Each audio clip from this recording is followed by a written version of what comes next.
Welcome to the Fantasy Football Fanatics podcast with your hosts Griffin Palmer, CJ Hickman, Jason Cabrera, and Ryan Mitchell. What is up, everybody? Welcome to the show. It is Friday, August 24th. This is the Fantasy Football Fanatics podcast, the official podcast of thefantasyfootballfanatics.com. I'm your host, Griffin Palmer, joined by Jason Cabrera. Jason, what's up, buddy? Not a whole lot, man. How's it going? It's going. I can't help but notice that one of our co-hosts actually did decide not to join today, and I think it's very much in an effort to hide his true feelings from our upcoming draft, and that, I guess, that's a deafening silence that we hear. It's the unprofessionalism. It's definitely the high competitive spirit in CJ Hitman Hickman. Fired. Shots fired.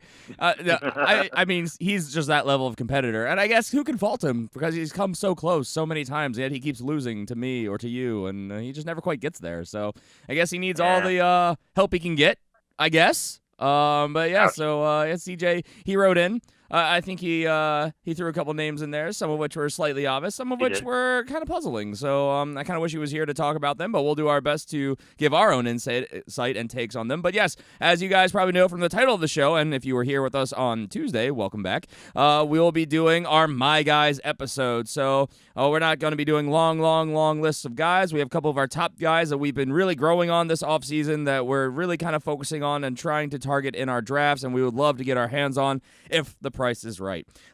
Before we get to that, make sure you guys subscribe wherever you're listening, whether that be on, I always want to say iTunes, the Apple Podcast. It's still iTunes on the app. I don't really care. You all know what it is. It's iTunes. Whether that be Google Play, Podcast Addict, YouTube, all over the place. There's so many places. If you guys have heard your name spoken on Tuesday's show, I guess I should bring that list back up. Hold on, give me 1 sec. This is unprofessional of me. Bad radio. If you are Adam Husner, Tyler Boone, Anthony Williams, Cody Coburn, Mike Whitham, Adam Kiss, Somaliji, I don't know, Cousin Zay Reviews, and of course, Will doesn't need an invite. He's already there. Make sure you guys email thefantasyfootballfanatics@gmail.com with your best email address so we can get you invited to the league. In fact, we might have some exciting news about the listener league as well, and we'll discuss that soon, probably on Tuesday, because we got to talk to everybody. But, we might have some fun, exciting news. There might be some more spots opening up in the Listener League, which is probably last second, but we'll see how that plays out. And I guess with that, also make sure you guys, if you want to support the show, help us keep doing what we're doing, head over to patreon.com/thefantasyfootballfanatics, and you guys really can help us keep these lights on and keep doing what we're doing. It's a free podcast. It's something we offer for you guys, and every little bit helps the show continue, so we greatly appreciate that. With that being said, let's get into the show. This won't be a very long show today because we don't want to overload you guys. We know that you guys are cramming with fantasy prep. If you guys need any insight for your rankings, make sure you check the website. The website's being updated basically daily, and make sure you guys go back and listen to the last, 6 shows or so that we've done. There's a mock draft or two mixed in there, but as we did our rankings, there's a lot of analytics and analysis and everything that goes into our thought process behind why we have them ranked where they are. So just looking at the list is good, but you're going to want to go back and listen to those shows so you guys know why we have players ranked where we have them, because you'll notice, and this is kind of what I love about our show, we don't usually agree with each other. We all have our own things that we value, that we have insight on, the things that we definitely want to see out of players and situations, and so we take that into effect when ranking our players, and we go in and we debate and we talk about all the reasons why we have them ranked here and there, this against that, and it's good stuff. So I highly recommend going back and listening to our ranking shows if you guys need more insight on these players. With that being said, though, let's jump into our top headlines from around the league, and we'll start in, I was going to say, that's Tuesday's news. I was on the wrong page again. If we go to today's news, let's go to the running back position, where ESPN Saints reporter Mike Triplett says that Jonathan Williams is, quote, the lead candidate to fill Mark Ingram's role during his 4-game suspension. Well, they did cut Terrence West, so I guess I can say that's not overly surprising. But this is, to me, making the just all the arguments that you could ever want for Alvin Kamara. He doesn't scare me for touches. He's somebody that they brought in. He was a free agent from Denver. They still have Shane Vereen there. That doesn't scare me. Boston Scott, 6th-round pick, doesn't scare me. Mark Ingram obviously suspended. I think Alvin Kamara, I think they're going to be smart with him. I still don't think he's going to pick up all the touches. They're obviously going to work in somebody like Jonathan Williams. But Alvin Kamara, he's going to get a lot of work. He's very concretely working his way as a top pick for me. And this to me is good news, therefore, if you're a believer in Alvin Kamara. Where, again, I have him the highest on the show at 9, CJ at 10, as we talked about on the show. And unless this has changed, Jason, you still have him at 19? At the moment, yeah. All right. Well, there you go. What are your thoughts on this news? I mean, we kind of expected something like this. There has to be someone taking those snaps while Mark Ingram is away. And yes, for the first 4 games, you're absolutely right. I think Alvin Kamara is going to get run into the ground. They're going to use him as much as they possibly can. But after those first 4 games, I think Ingram comes back. I think they get back to what they do best, which is using that 2-headed run attack. And I think that Alvin Kamara's production will go down after that. I was secretly kind of suspecting that they were going to bring back Adrian Peterson for those 4 games, just as a 1-2 down guy with a very defined role. But obviously, I think their fan base would flip out if they did that. I think you're right. So maybe that's for the best. So I mean, with no bigger back being brought in, this spells just great things for Alvin Kamara, who was supposed to, as we've talked about extensively, take over the number 1 spot anyway. Even with Mark Ingram was there. Now I doubt that's going to be still, volume wise, maybe that would change. But he was supposed to take over as a starter. It's this whole gray area. It's Sean Payton offense. You just kind of go with the punches there. Let's move on. Early indications are that Miami Dolphins running backs Kenyon Drake and Frank Gore will use a 2-headed approach. The Miami Herald's Armando, Salguero. Is that how you say that? Salguero. Yeah, I don't. Okay. Reports that they will both, quote, play a lot. So, I'm really bad with names. We know this. This is why we didn't do the full draft breakdown this year where I read every single player and where they went and our thoughts on them. We absolutely should have. We absolutely should have. I think that was one of the favorites last year. It was on the Patreon page. But, that was a train wreck for me. I mean, great analytics, but, man, I'm bad with names. Even names that I read all the time, but I haven't said them out loud. So, anyway, back to the news. I am not surprised by this, and I still yet don't know if I believe it. Kenyon Drake, I fully believe he will be a number 1 fantasy running back if given the majority of touches, if he is given the lead workhorse back role. But Frank Gore is there. He's that old workhorse. He's very reliable, and we just don't know how they're going to use these two. And the preseason honestly hasn't been that telling. So I don't know. Jason, what are your thoughts here? Yeah, I think it's too muddy. It's way too muddy for me to commit to either one of these 2 guys. I mean, grab them both if you can. Grab them. Grab one as a handcuff and one as your starter, and then you got the problem of figuring out who do I start, who's going to get the most touches. I think what will happen is the cream's going to rise to the top. One of these 2 backs is going to get more work than the other. Yeah, I agree. I'm just hoping that this isn't going to be one of those Adam Gase head games, and we don't even know going through the season. And by the time it's all said and done, we're just going to be, left with this fantasy wasteland of what could have been. So, it's very possible, especially when you're talking about Miami right now. Yeah, See, I wanted to, like, on my guys coming up, like, we all have a lot of guys we like. We picked a couple of our top ones for the show today. I wanted Kenyon Drake to be on this list, and he so easily would have been if there was clarity, but there's not. So I am a firm believer that, and look, I'm a big fan of Frank Gore over the years. I've been a big supporter of him. He's been one of those late-round guys I've always said to go for, and I still say do it this year as well because you just don't know. But I said it earlier. I believe that Kenyon Drake would be a top 12 fantasy running back if given the opportunity, and if injuries happen or he gets that opportunity, holy crap, do I want him on my team? So I don't know if I can invest early value on a guy, which I'm this uncertain of, but he's a guy I might be making some trade offers for if I don't get him. I want him to be my guy so bad. I want him to be one of my guys, but he's just... it's frustrating. So yeah, that's what's going on in Miami. And we know many Dolphins fans who share that frustration. Let's go on to Tampa Bay, where the Buccaneers have put running back Charles Sims on injured reserve. So that is an interesting bit of news. Does this change anything for how you read the situation down there? We all expect Peyton Barber to probably be a starter with Ronald Jones. Jaquiz Rogers, of course, is still there. What the heck was his one name that they got? Dare What are we talking about? Ogunbale. Oh, I gotta look it up. Yeah, they got some names that I'm just not worried about, basically. So obviously, okay. So Peyton Barber's there. We're hearing how he's going to probably be the starter. Ronald Jones is a guy that we expect to take over that role. Jaquiz probably will have a role as well. So this is, for me, this is good news because it's one less cook in the kitchen. But I still think it's a pretty saturated situation that I think at the end of the day, Ronald Jones still comes out on top. But when is he going to take over that role? So this is a clearer path now, but it's still very, very busy there. So what are your thoughts? Well, first off, the name you were looking for was Ogunbowale. That's the one, yes. Yes, I knew it was something along those lines. I couldn't remember it off the top of my head. Ogunbowale. Wow.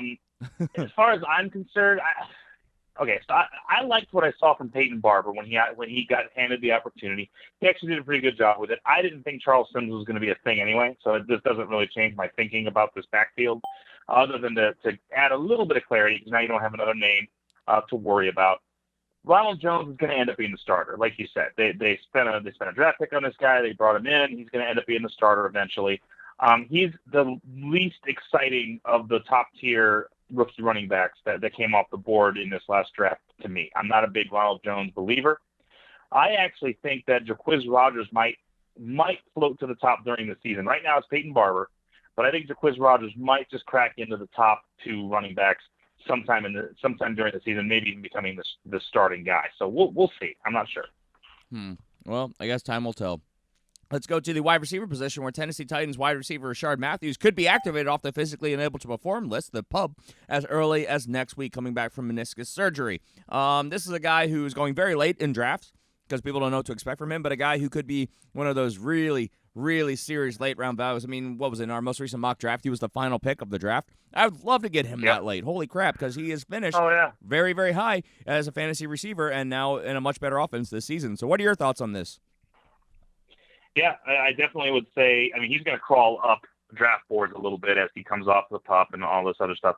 However, he's still going to be a steal. I mean, if you're getting him in double-digit rounds, this is a guy, as you said, can easily finish as a number 2 or even a number 1 receiver if given the opportunity, and if this offense works better than it did last year. So, yeah, I absolutely say you want to grab Rashard Matthews in later rounds if you get the chance. He's going behind even Taywan Taylor. He's going as the 7th pick in the 14th round as the 70th wide receiver. Holy crap, is that a steal? Value, buddy. He's going around. Oh man, he's going around so many good players. This is why I'm definitely waiting on wide receiver this year. Chris Godwin, he's the 68th wide receiver. Eric Decker, the 71st. Keenan Cole's all the way down there at 72. Wow. Yeah, D.D. Westbrook at 66. Tyrell Williams is at 63. There's so many guys that are going like the 14th, 15th round that are going to be money. So, I mean, obviously not necessarily weekly starters, but, I mean, heck, you guys that are definitely going to return value, play the matchups, so you could have a serious starter with a lot of upside. Rashard Matthews falls into that list, and honestly, he could be that guy who rises above the rest of them quite easily because he has a defined role in this offense. I mean, obviously, Corey Davis is there, but they need 2 wide receivers, and as far as I'm concerned, Rashard Matthews is that number 2 guy. All the other names on the roster, though I like a decent amount of the talent that they have there, none of it really scares me. Taywan Taylor, Tajay Sharp, Michael Campanaro, I know is there from Baltimore now. But who knows? Maybe Rashard Matthews ends up taking a backseat. Serviceable names. They're serviceable. And maybe Rashard Matthews doesn't seize that number 1 spot right away because he's going to take some time to work back from this meniscus tear. But, I mean, they're not going to reactivate him and start him unless he's healthy. So we'll see. But he's got the longest track record. A lot of these guys haven't done much. So we shall see. Right.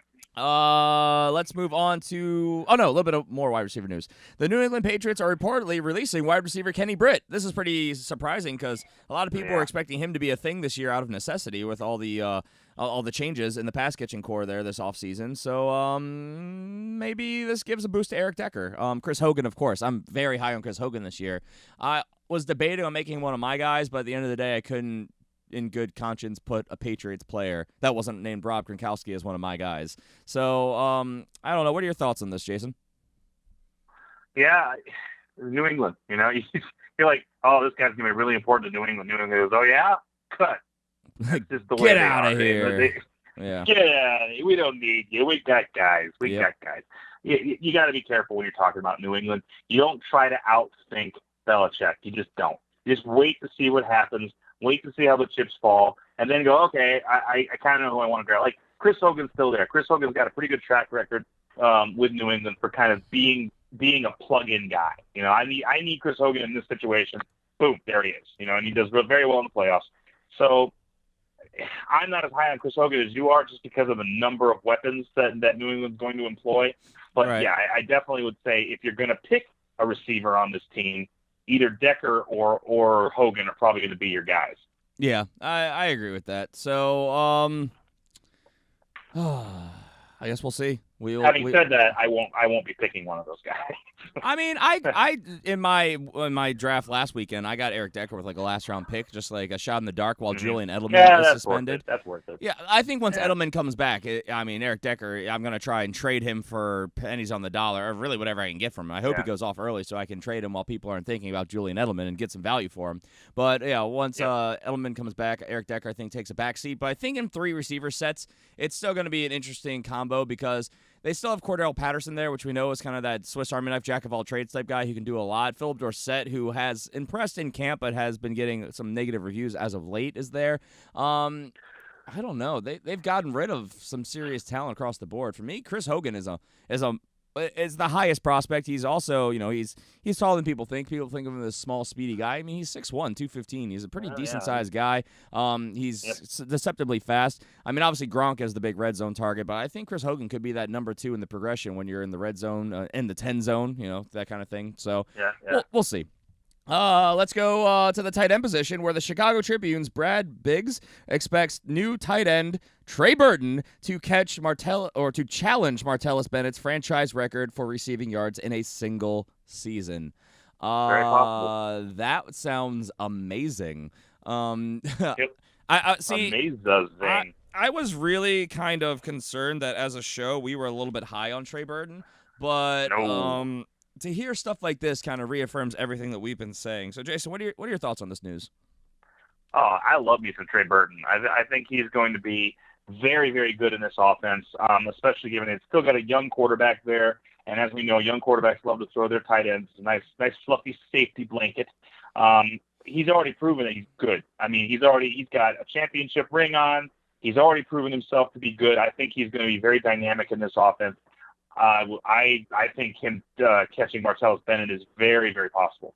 Yeah, and for the record out there, for those of you who are not completely completely tuned into all the analytics, the record that Martellus Bennett holds is 916 yards. So it's not even 1,000 yards. I could completely see this out of Trey Burton. Yep. Let me bring up our rankings. I can't remember who's the highest on him out of the 3 of us. It's actually you. By 1. Yes, he's number 9 in our consensus rankings. You have him at 9. Both CJ and I have him at 10. So, oh, wow, surprising. I thought I was the highest. So, well, this is embarrassing because of reasons we'll get to when we get to our My Guys, which we're moving into right now. Let's do it. Let's get into our topic of the day. One of my guys. Our My Guys, yes. Now, I put down last year's My Guys as kind of a reminder of things that could have gone, things that could have been, things that went wrong. Do you want to recap these guys to give such amazing insight and really assure the people on our guys argument? We of course, the thing is with this show, and we're not necessarily telling you guys these are sure things. Holy crap, you take this guy, you're going to win your league. These are guys that have been rising for us that, for the most part, some of them are, I've got one early round guys, CJ's got a couple early round guys, but most of them are mid to late round picks that we think have the upside to overperform their draft stock and therefore making them guys that we want to invest in, my guys, thus the title.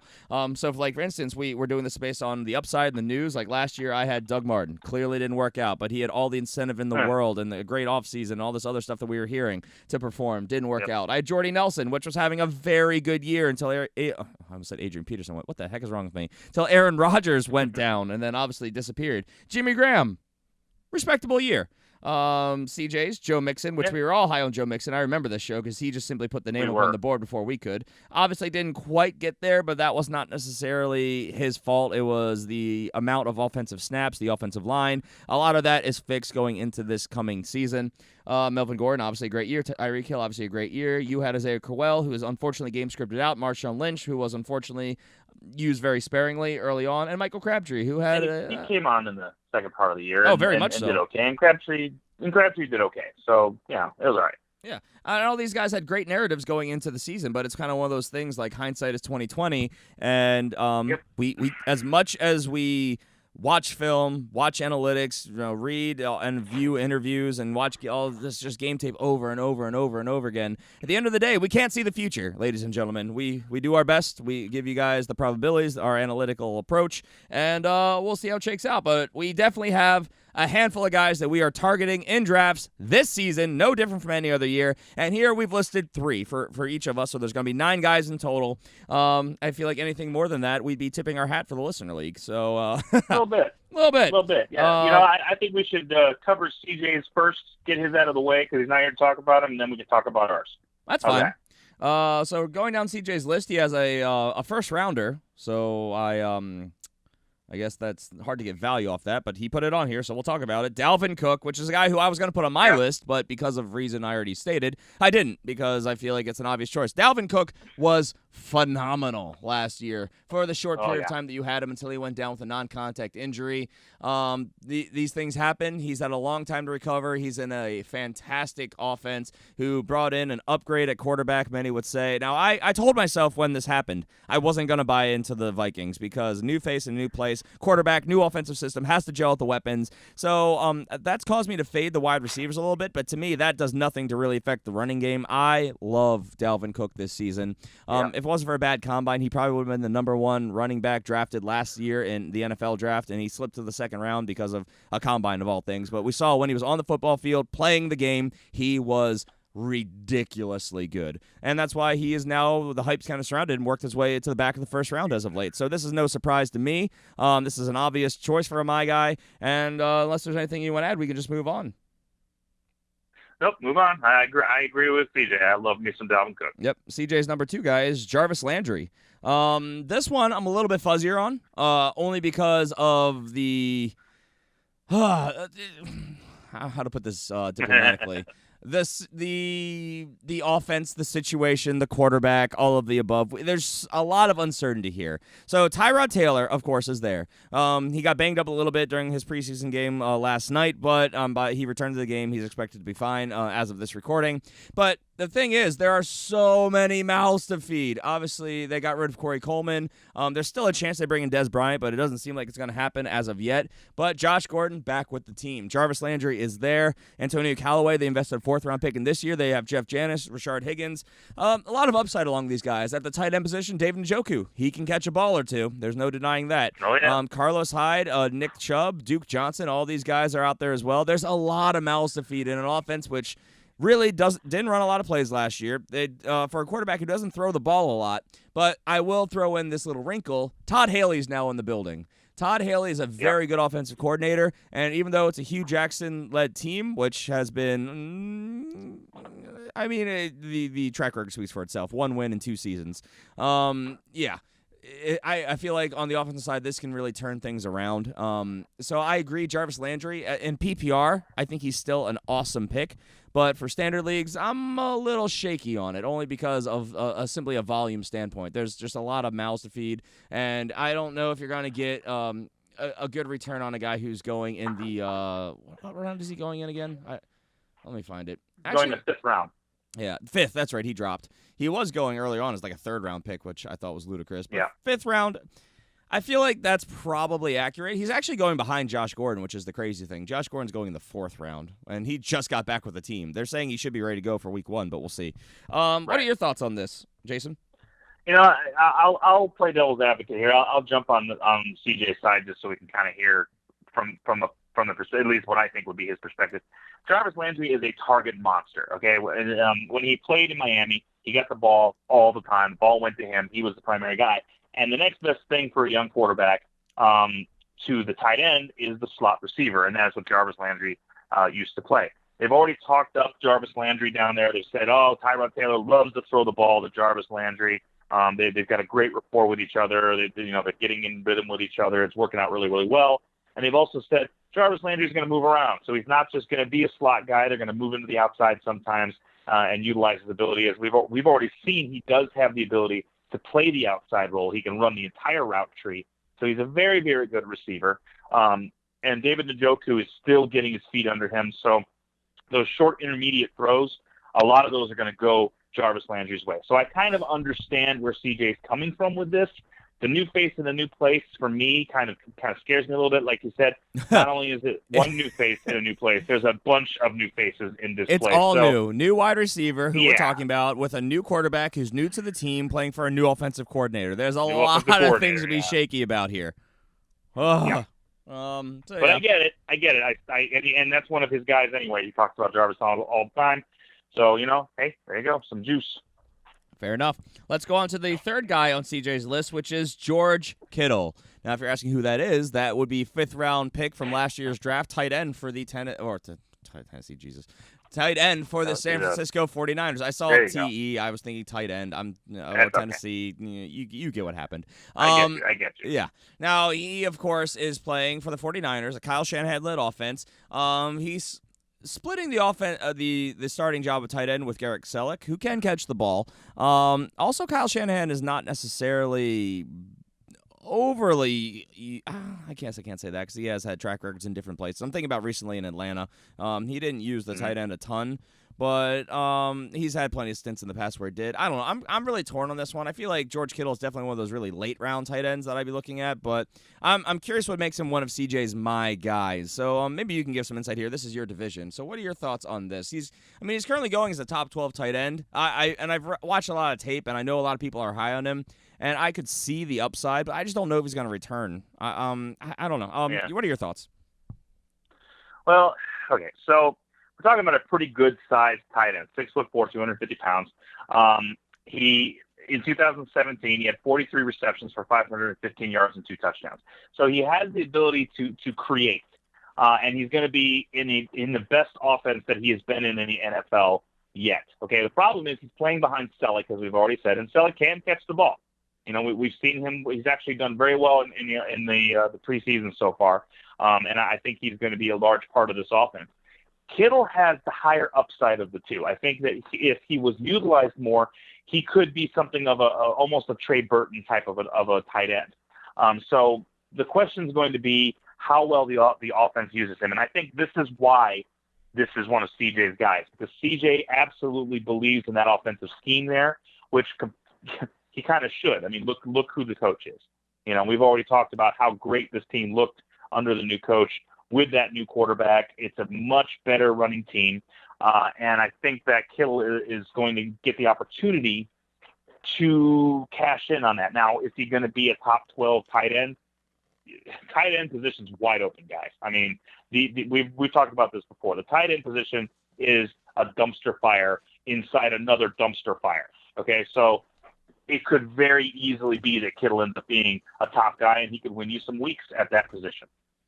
He could, and yeah, when trying to find that that light at the end of the tunnel, he could be that guy.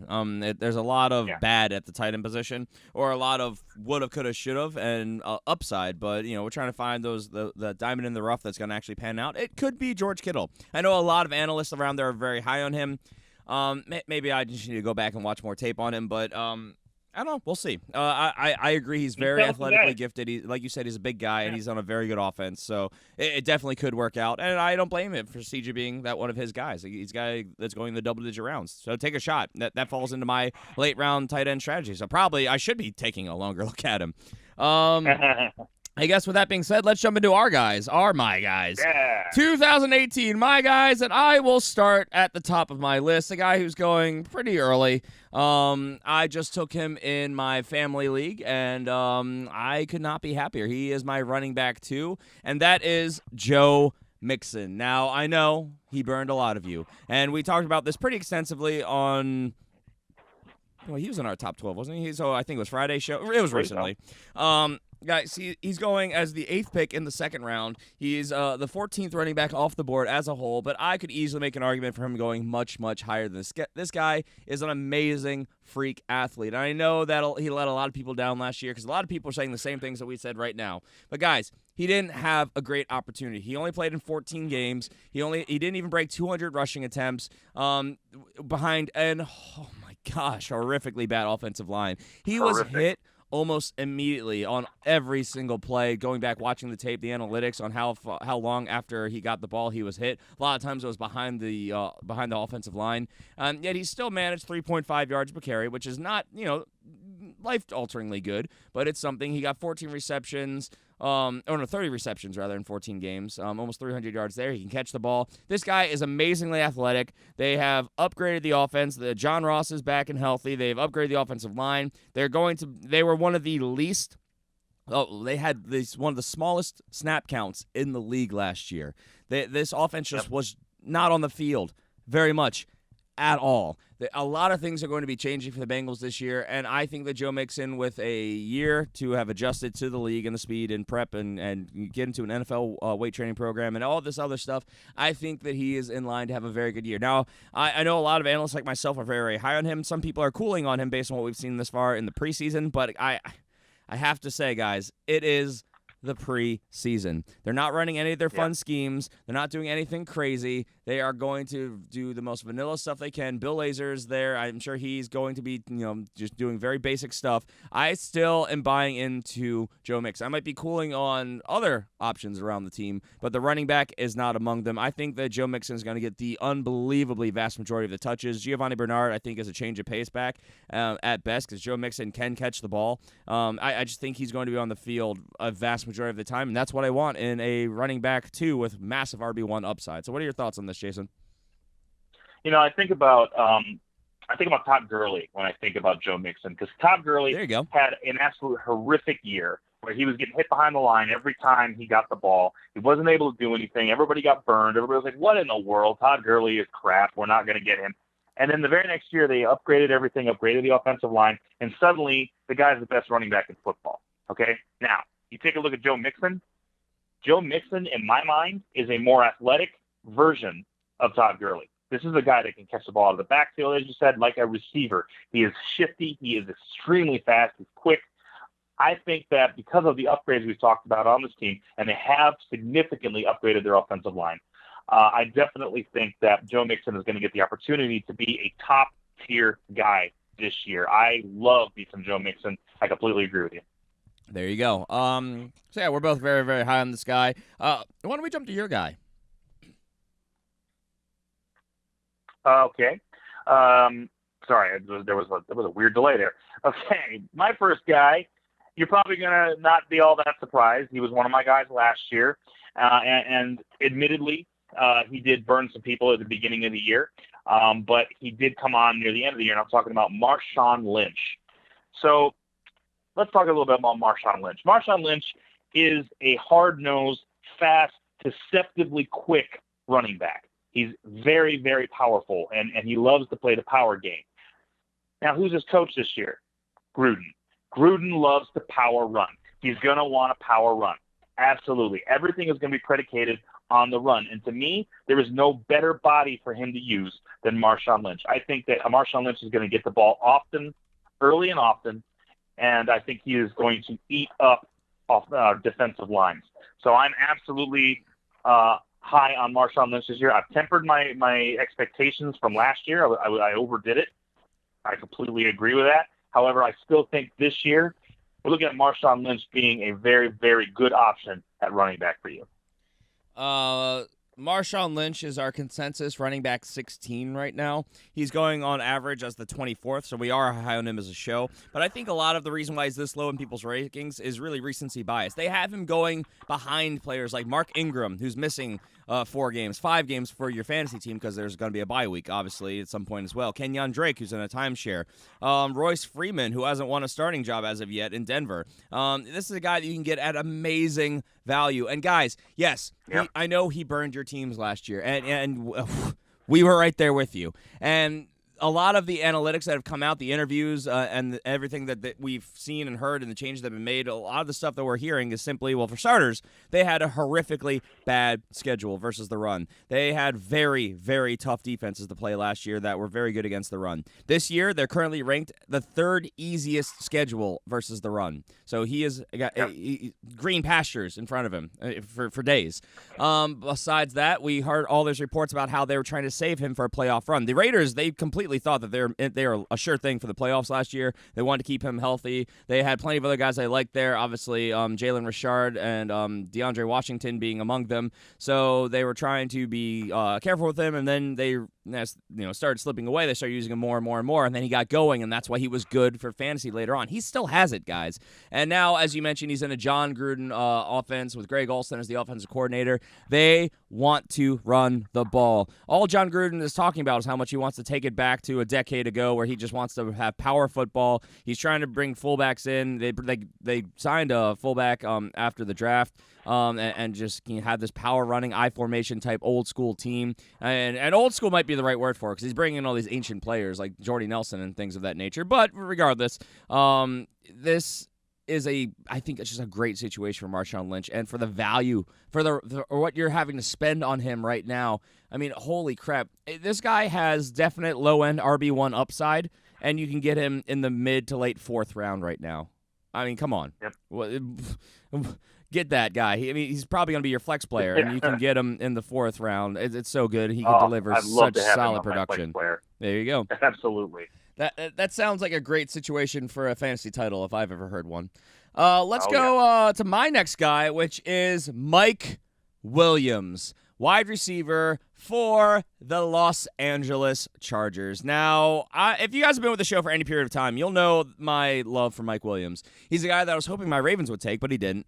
They didn't, rather. He was banged up a lot last year, but guys, he's healthy. He's on a good offense for a team that I believe will probably win the AFC West this year.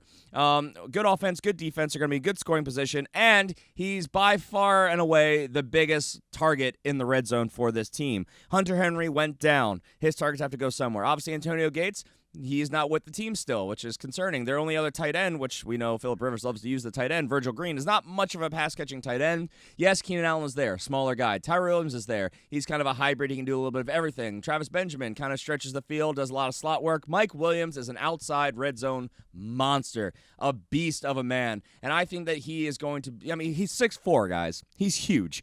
And he's got amazing wingspan as well, good hands. I think that he is going to pick up a lot of these touchdowns. And yes, touchdowns are fickle. They're the hardest thing to predict. Yardage is what you want to make your baseline out of. But for a guy that you can get well into the double-digit rounds, go get this guy, because this guy could easily be a week-in, week-out flex starter for you. I think he has wide receiver 2 upside, and you're able to get him just ridiculously late right now. I think he's going widely undrafted. Let me see if I can find his draft stock while you talk. What are your thoughts on him, Jason? Well, I like Mike Williams. He's not very fast. He's going in the 9th round. He's the 43rd wide receiver off the board. Yeah, there he is. Pick in the 9th round. Ooh, he's climbed. So he was a 15th rounder for a while. At least that's still great value. Yep. There you go. So I agree with you. I think that he's basically a tight end. Really. He's not fast, but he is huge, and he's got good hands. He's got good body position. He's a good route runner. So, this guy is going to definitely get some 10 zone and red zone work. I'm not as high on him as you are, just because of the amount of mouths to feed in this offense. There are a lot of pass catching options in this offense. That's the only thing that worries me. However, in the red zone, he's probably the best option for them to throw to, besides whoever they're going to play at tight end. Fair enough. So, yeah, that's Mike Williams, a guy who you can get late and has a lot of upside to me and to you, but maybe not to the same level, but that's okay. That just means I'll get him, and I'll get a fantasy championship with him. What's your next guy, Jason? Okay, that was a unnecessary shot, but all right. My next guy, shut your hole. My next guy, I'm going to skip over my second guy and get him last because I really got it. I need to passionately talk about that guy. But I'm going to talk about another guy I love, and that's Jimmy Graham.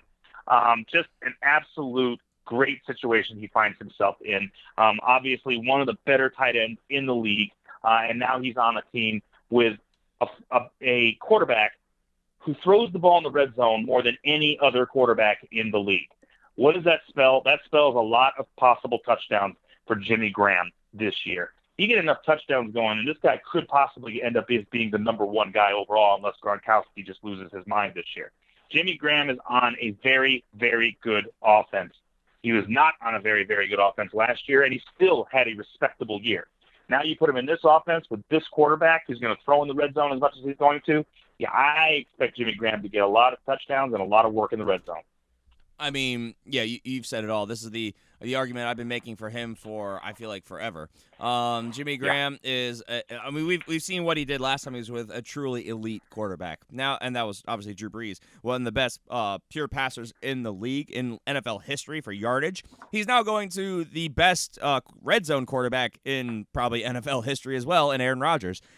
He's an older guy, so you're not expecting him to get all this massive separation, which he struggled with at times last year. But you are expecting him to still be, as a tight end, a pass-catching tight end, a massive force in the red zone, and that's what he does. And he is in the place to do what he does. Jordy Nelson, gone. Those receptions, those touchdowns have to go somewhere. I am unbelievably high on Jimmy Graham this year. I am all about it. I know a lot of people are like, oh, no, wait and see. Oh, no, this, that, the other. Oh, no, you shouldn't do it. Do it.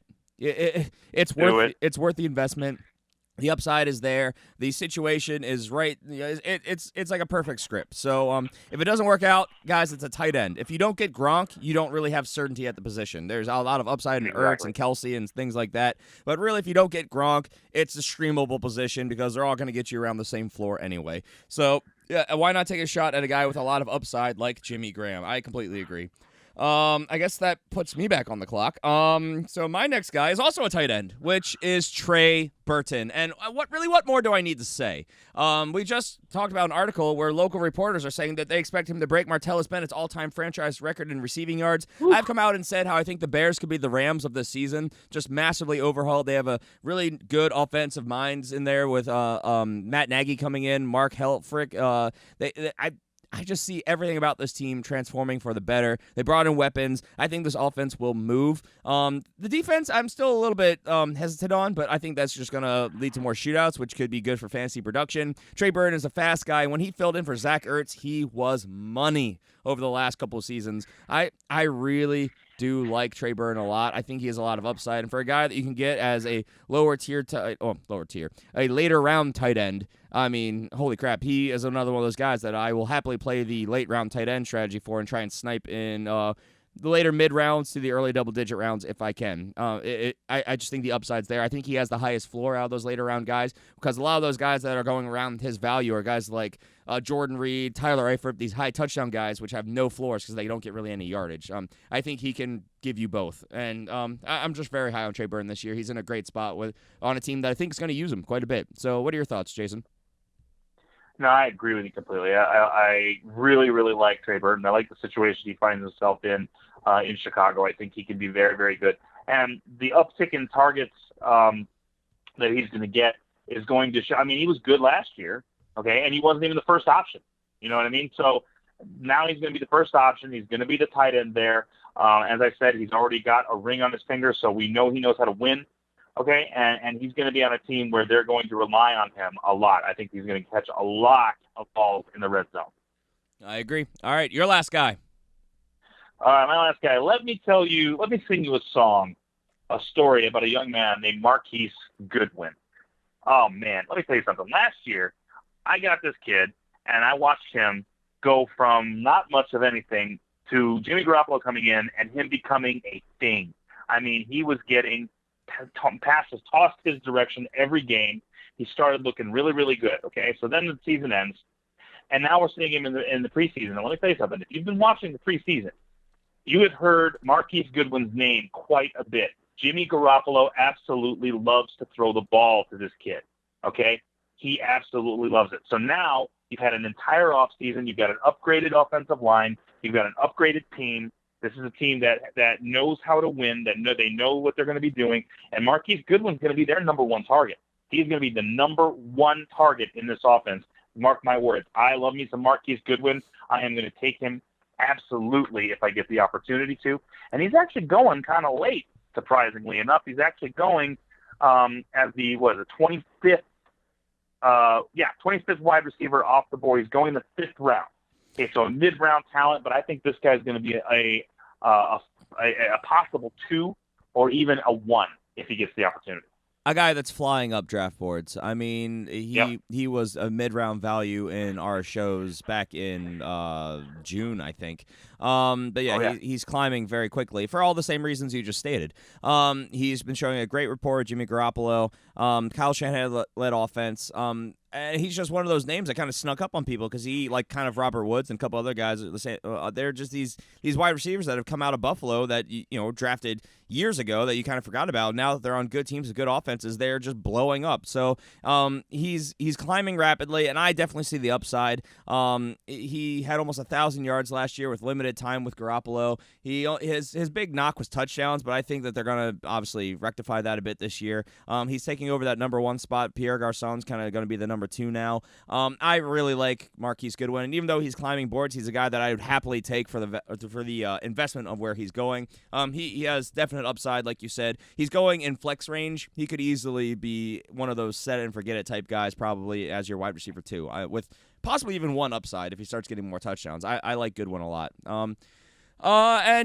So that will do it for us today. Still a shorter show, but not quite as short as I thought it was going to be. So there we go. Good information. Good content for all the people out there. So there's 9 names that we're targeting in our drafts. Hopefully that helps you if you have some tie-breaking kind of decisions you have to make on your draft day. Guys, good luck this weekend. We know that the vast majority of you all are drafting this Sunday. We will be among you this Sunday. So we're there with you in spirit. If you guys need any references or you have any last-minute questions, make sure you message us, whether that be on Twitter at the FF Fanatics, whether that be through email, thefantasyfootballfanatics@gmail.com, Facebook, facebook.com/thefantasyfootballfanatics. However you want to reach us, get your questions in. And remember, if you won one of those spots in our listener league, you have to email us with your best email address so we can set you up on NFL.com, and because that's where we play. I know it's not the best site, but it's the one that we're on because that's where we've been, and for reasons that we've stated many times when we first started this podcast. We'll get into it some other time. But so make sure you guys get us your emails. Some of you we've tried to send emails to and they've bounced back. I'm not sure if it's the website or if it's something that I'm doing. I'm going to go back and try and re-verify, and some possible upcoming news, like I said, is coming. So stay tuned. We'll see you guys on Tuesday. Anything you want to add, Jason? Guys, I know probably most of you, or a good portion of you, are going to be drafting this weekend. Good luck. Just remember everything you learned. Hopefully your board is already set. You already got your strategies all planned out. You know what you're going to do. Just as I've said many, many times, trust your board.